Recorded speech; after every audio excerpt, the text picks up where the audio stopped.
Okay, सो हमने last के 2 videos में एक्चुअली 3 वीडियोज़ में वीक 1, वीक 2 और week 3 of principle of economics को डन करा था और आज की वीडियो में हम week 4 of principle of economics को पढ़ने वाले हैं। ओके, वीक 4 का पहला टॉपिक है प्राइस सीलिंग। प्राइस सीलिंग क्या होता है? प्राइस सीलिंग, सीलिंग को आप घर के छत से डिनोट कर सकते हैं। तो उसी तरह से प्राइस सीलिंग है। प्राइस सीलिंग है मैक्सिमम प्राइस। तो प्राइस सीलिंग है maximum price set by government on goods and services like MRP on products. वैसे एमआरपी केवल इंडियन में ही यूज होता है। ओके, प्राइस सीलिंग दो तरह की हो सकती है। नॉन बाइंडिंग प्राइस सीलिंग, एक नॉन बाइंडिंग प्राइस सीलिंग वो है जहां पे गवर्नमेंट जो मैक्सिमम प्राइस सेट करती है वो मार्केट इक्विलिब्रियम प्राइस से ऊपर होता है। तो इससे क्या होता है, देखो, अगर प्राइस सीलिंग यहाँ पर है, ओके, और मार्केट इक्विलिब्रियम यहाँ पर है, तो प्राइस सीलिंग का उतना कोई फर्क पड़ेगा ही नहीं। क्या? प्राइस सीलिंग का उतना कुछ फर्क पड़ेगा ही नहीं। इसलिए इसे नॉन बाइंडिंग प्राइस सीलिंग कहते हैं। उस इक्विलिब्रियम को बनाने में मदद करता है। लाइक अगर फ्यूचर प्राइजेस आगे बढ़ जाते हैं तो उससे ताकि मार्केट पे ज्यादा बड़ा असर ना पड़े, तो ये फ्यूचर सेंट्रिक को देख करके ही बनाया जाता है, लाइक इम्पोज करा जाता है। नेक्स्ट हमारे पास आता है binding price ceiling. Binding price ceiling मतलब कुछ बाइंड करेगी। तो इसमें क्या होगा, जो हमारा इक्विलिब्रियम प्राइस है उसके नीचे सेट होगा हमारा प्राइस सीलिंग। ओके, तो जब प्राइस सीलिंग उसके नीचे सेट होता है तो वो एक बाइंडिंग प्राइस की तरह वर्क करता है, जो प्रेजेंट प्राइस को ही क्या कम करेगा, यानी इक्विलिब्रियम प्राइस को कम करेगा। और इसका रिजल्ट क्या आता है, मार्केट में एक शॉर्टेज बन जाती है। वो किस लिए? क्योंकि सप्लाई का लॉ यहाँ पर लग रहा है। अब लॉ ऑफ सप्लाई कहता है जब भी किसी मटेरियल का प्राइस कम होता है तो प्रोड्यूसर उसे बहुत ही कम प्रोड्यूस करेगा। तो इसलिए यहाँ पे मार्केट में एक शॉर्टेज देखने को मिलती है बाइंडिंग प्राइस के कारण। इसका एग्जांपल आप रेंटल प्राइसिंग में कर सकते हैं। जैसे जो रेंट्स वगैरह हैं उन पे एक प्राइस सीलिंग लगा दी जाती है। प्राइस फ्लो, बिल्कुल फ्लो, फ्लोर। आप इसे रूम के फ्लोर की तरह भी सोच सकते हैं।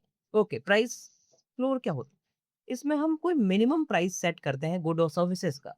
प्राइस सीलिंग में क्या था? प्राइस सीलिंग में था मैक्सिमम प्राइस। प्राइस फ्लोर में क्या है? Minimum price. तो इसे आप मिनिमम वेज लॉज में देख सकते हैं। लाइक लेबर्स वगैरह के जो वेजेस होते हैं, जो भी उनके अ, दिन के वर्कर के पैसे मिलते हैं, उस पे एक बाइंडिंग लगाना। ओके, अब बाइंडिंग फ्लो प्राइस फ्लोर और नॉन बाइंडिंग प्राइस फ्लोर, ये भी दो तरीके के बाइंडिंग है। ओके, तो बाइंडिंग प्राइस फ्लोर क्या होता है? उसमें जो हमारा बाइंडिंग प्राइस है वो अबोव रहता है इक्विलिब्रियम से। मतलब कि जो मान लेते हैं, यहाँ पर एग्जांपल लेते हैं वर्कर्स का। तो यहाँ पर जो हमारे वर्कर्स हैं इनको पहले कम मिल रहा था, पर गवर्नमेंट के इंसेंटिव्स के कारण इनको अब ज़्यादा पेमेंट मिलेंगे। तो ये एक बाइंडिंग प्राइस है। इस कारण से इनको एक इमीडिएट इफेक्ट मिलता है। वहीं पर नॉन बाइंडिंग प्राइस में क्या कर रहे हैं कि गवर्नमेंट इनके वेजेस को उतना ही रख रही है और उससे कम रख रही है। जैसे इनके वेजेस यहाँ पर थे तो गवर्नमेंट ने यहाँ रखे, लाइक 250 था तो गवर्नमेंट ने 200 रखा। तो इससे उनको कोई इमीडिएट इफेक्ट नहीं पड़ता, पर लेट्स से फ्यूचर में आकर के अगर इनका कम होता है, लेट्स से 150 कंपनी करना चाहती है, पर 200 के कारण कंपनी को 200 का एक रखना पड़ेगा, तो फ्यूचर प्रूफ हो जाता है। वाइल इमीडिएट इफेक्ट में आप बाइंडिंग फ्लोर वर्क करेगा और फ्यूचर प्रूफ के लिए आप नॉन बाइंडिंग फ्लोर गवर्नमेंट लगाती है। दोनों ही सेम है, बस फ्लोर में क्या है, मिनिमम प्राइस है, और सीलिंग में मैक्सिमम प्राइस है। उसके बाद टैक्सेशन। अब टैक्सेशन जो होता है उसमें गवर्नमेंट जो है टैक्सेस का यूज करती है। टैक्सेस मतलब लेट्स से आपने कुछ इतना अर्न करा है। ओके, तो लेट्स से आपने इतना अर्न करा तो गवर्नमेंट आपसे कुछ इनकम टैक्स ले सकती है। और फिर जब आप कुछ भी खरीदने के लिए आप इतना पे करते हैं तो गवर्नमेंट इसमें से भी इतना सा हिस्सा ले लेती है। तो ये जितना भी हिस्सा गवर्नमेंट ले रही है उसको हम टैक्स कहते हैं। क्या? टैक्स कहते हैं। ये सेंट्रल, स्टेट और लोकल गवर्नमेंट यूज करती है अपने रेवेन्यू को जनरेट करने के लिए, ताकि वो हमें कुछ एक्टिविटीज दे सके, जैसे फ्री एजुकेशन, हेल्थ केयर या इंफ्रास्ट्रक्चर बिल्डिंग में उस इन टैक्सेस के रेवेन्यू का यूज होता है। पर यूनिट टैक्स क्या है? पर यूनिट टैक्स है जो हम स्पेसिफिक अमाउंट पेड करते हैं किसी भी एक यूनिट के लिए। लेट्स से कि आपके पास एक बोतल ऑफ शैम्पू है, ओके? अब ये शैम्पू की बोतल पे 18% जीएसटी लगा है, यानी अगर इसका दाम लेट्स से ₹100 है, तो उसमें से ₹18 गवर्नमेंट के टैक्स के लिए जा रहा है और ये पर यूनिट टैक्स है, मतलब अगर आपने 100 बॉटल्स ली है, तो गवर्नमेंट को 1800 का रेवेन्यू जनरेट हुआ, तो ये पर यूनिट टैक्स होगा। अब टैक्स इंसिडेंस क्या है? टैक्स इंसिडेंट एक मैनर है जिसमें हम बर्डन ऑफ टैक्स को डिवाइड करते हैं बायर्स एंड सेलर्स के बारे में। अब इसमें आउटकम ये निकलता है कि चाहे हम बायर्स को दें या फिर सेलर को दें, इससे कुछ फ़र्क नहीं पड़ता है। ये बस एक लेबल बन जाता है कि बायर ने टैक्स पे करा या सेलर ने टैक्स पे करा। पर जो टैक्स बर्डन है, वो दोनों को ही आपस में झेलना पड़ जाता है। ओके। मार्केट इफेक्ट क्या होता है? Tax create a wedge between the price consumer pay and price producer receive, resuming the overall equivalent quantity traded in market. Okay, ये हम वीक 5 में वैसे पढ़ेंगे इसके बारे में। बट सिंपल सिंपल से ये मतलब है कि लेट्स से कि आज 200 क्वांटिटी का आपका क्वांटिटी डिमांडेड है, पर प्राइस बढ़ने के कारण क्वांटिटी डिमांडेड लेट्स से 180 हो जाती है, तो 180 हो जाती है। अब प्राइस का कुछ बर्डन हमें सेलर पे भी पड़ रहा है। अब पहले तो इस तरीके से हमारा एक पाई यहाँ से नीचे कम हो गया, इकोनॉमिक पाई श्रिंक हुआ। अब उससे सेलर के कारण भी थोड़ा सा प्राइस श्रिंक हो जाता है, क्योंकि सेलर को भी तो कुछ बर्डन करना पड़ेगा। तो ओवरऑल टैक्स के कारण क्या होता है, कुछ रेवेन्यू जो मार्केट में रहता, वो रेवेन्यू श्रिंक हो जाता है और वो जाता किसके पास है? वो जाता है गवर्नमेंट के पास, उतना रेवेन्यू जितना रेवेन्यू श्रिंक हुआ है। वैसे गवर्नमेंट के पास जो पैसा जाता है वो इक्वल नहीं होता इस श्रिंकेज के, श्रिंकेज से वो कम ही रहता है। मतलब गवर्नमेंट जो रेवेन्यू जनरेट करती है वो इतना करती है और श्रिंकेज इतना का होता है। टैक्स इंसिडेंस के बाद का जो टॉपिक है वो हमारे पास आता है tax on buyer versus seller. Okay, tax on buyer, जब बायर्स पे टैक्स लगाते हैं तो डिमांड कर्व लेफ्ट की तरफ शिफ्ट होता है। ऑफ कोर्स बायर्स पे अगर टैक्स लगाएंगे तो वो क्वांटिटी डिमांडेड कम होगी, और जब क्वांटिटी डिमांडेड कम होगी तो हमारा डिमांड कर्व क्या होगा? इधर लेफ्ट की साइड शिफ्ट हो जाएगा, राइट? और जब सेलर पे टैक्स लगाएंगे तो हमारा जो ये सप्लाई कर्व है, ये भी हमारा कम होते जाएगा, राइट? तो दोनों ही ऐसे लेफ्टवर्ड्स की तरफ शिफ्ट होंगे और वर्टिकली अपवर्ड या डाउनवर्ड शिफ्ट देखने को मिल जाता है। कंज्यूमर तो यही है दोनों में, बाकी जो इनका इफेक्ट है वो सेम रहेगा। कंज्यूमर हाई प्राइस पे करेगा और प्रोड्यूसर को कम मिलेगा, कंज्यूमर हाई और इकोनॉमिकली इक्विवेलेंट आउटकम रहता है। बट यहाँ पर एक नोट करने वाली बात है कि टैक्स बर्डन उसके तरफ हाई रहता है अगर डिमांड इन इलास्टिक रहे। ओके, बट यहाँ पे एक नोट करने वाली बात है कि टैक्स बर्डन जो है वो ओके, यहाँ पे एक नोट करने वाली बात है, टैक्स बर्डन कंज्यूमर के लिए हाई रहता है अगर डिमांड हमारी क्या इन इलास्टिक होती है। अगर डिमांड इन इलास्टिक है तो कंज्यूमर के लिए हाई होगा, और अगर डिमांड वेरी इलास्टिक है तो किस पे आएगा बर्डन ज्यादा? ऑफ कोर्स हमारे सेलर्स पे। तो इलास्टिसिटी जो है वो टैक्सेशन के बर्डन को करती है। मतलब टैक्सेशन का बर्डन किसके तरफ जाएगा, बायर्स के तरफ या सेलर के तरफ? ये इलास्टिसिटी के द्वारा पता चलता है। ओके, तो अब हमारा नेक्स्ट टॉपिक है role of elasticity in tax incidence, जिसके बारे में हमने अभी देखा। खैर उसको और अच्छे से समझते हैं। हाँ, tax burden feels more heavily on the side of the market that is less elastic। तो टैक्स बर्डन क्या हो रहा है जहां पर भी लेस इलास्टिसिटी है, लेट्स से लेस इलास्टिसिटी है सप्लाई की। ओके, तो सेलर को ज्यादा प्रोडक्शन करना पड़ेगा और उसको एक मच लोअर प्राइस लेना पड़ेगा, तो वो ज़्यादा बर्डन लेता है। वही इनइलास्टिक डिमांड है और इलास्टिक सप्लाई है जैसे इसेंशियल फूड्स वगैरह में, तो यहाँ पर सेलर को कम बर्डन लेना पड़ता है और कंज्यूमर को ज़्यादा बर्डन लेना पड़ जाता है। ओके, वेलफेयर इकोनॉमिक्स क्या होती है? वेलफेयर इकोनॉमिक्स जस्ट एक स्टडीज है इकोनॉमिक की, और उसमें कुछ क्वेश्चंस वगैरह है जो हम इकोनॉमिक्स के पर्सपेक्टिव से आस्क करते हैं। जैसे बेनिफिट क्या है बायर और सेलर का मार्केट ट्रांजैक्शन के दौरान, सोसाइटी को क्या बेनिफिट मिलता है और उनको कैसे हम बेनिफिट ज़्यादा कर सकते हैं। और ये वो भी बताता है इकोनॉमिक कि क्यों मार्केट में ही सारे ट्रांजैक्शन होने चाहिए। कंज्यूमर सरप्लस और प्रोड्यूसर सरप्लस क्या है? कंज्यूमर सरप्लस और प्रोड्यूसर सरप्लस है कंज्यूमर के इंटेंशंस के बारे में। लेट्स से कंज्यूमर जो है वो कितना विलिंग कर रहा है पे करने के।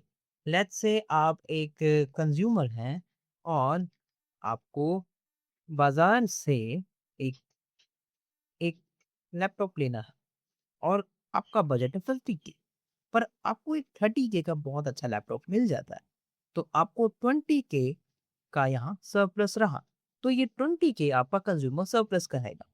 और लेट्स से वो जो लैपटॉप का प्राइस है जो सेलर सेल करना चाहता था वो 25K है, तो और आपने उसे 30K में लिया, तो यहाँ पर सेलर का जो सरप्लस रहा वो 5K का रहा।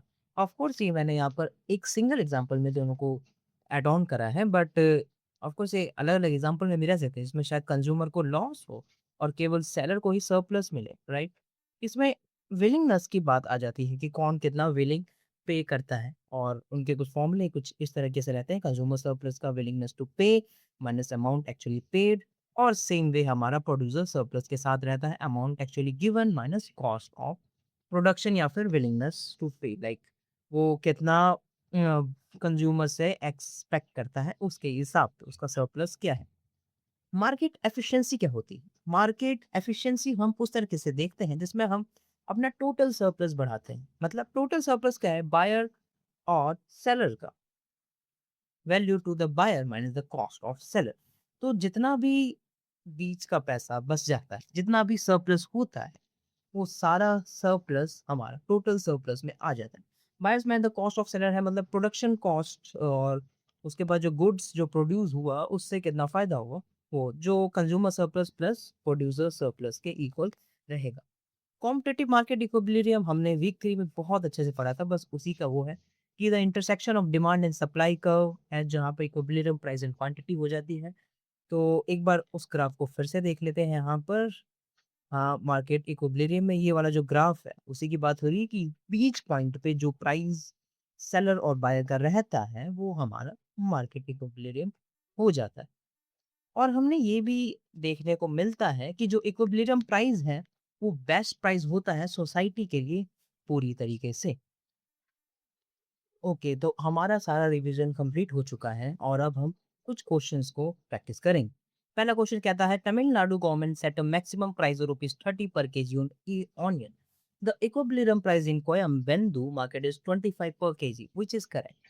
तो देखो इन्होंने जो प्राइस सेट करा है, प्राइस सीलिंग सेट करा है, वो अबोव है, और जो अबोव होता है वो क्या होता है? जो प्राइस सीलिंग हमारा अबोव होता है वो क्या होता है? ऑफ कोर्स अगर प्राइस सीलिंग यहाँ पर है, इसका मतलब ये है कि जो हमारा इक्विलिब्रियम प्राइस से अबोव है, अबोव होने का मतलब क्या है? कि ये नॉन बाइंडिंग प्राइस है। क्या? एक नॉन बाइंडिंग प्राइस सीलिंग है। तो नॉन बाइंडिंग प्राइस सीलिंग का क्या कोई इफेक्ट होता है, राइट? नेवर। क्या? नेवर। नेक्स्ट क्वेश्चन है मुंबई में rent control on flat has been plan for decade the best description of. Second question, in Mumbai, rent control flat has been placed for decades. Okay, the best description of short run versus long run effect.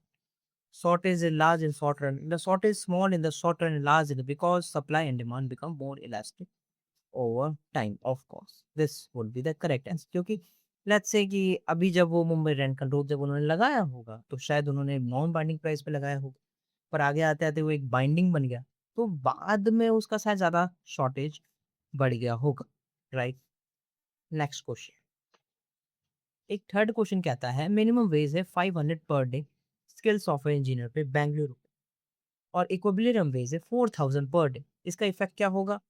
देखो equilibrium veg minimum wage से above है तो इसका कोई effect नहीं होगा।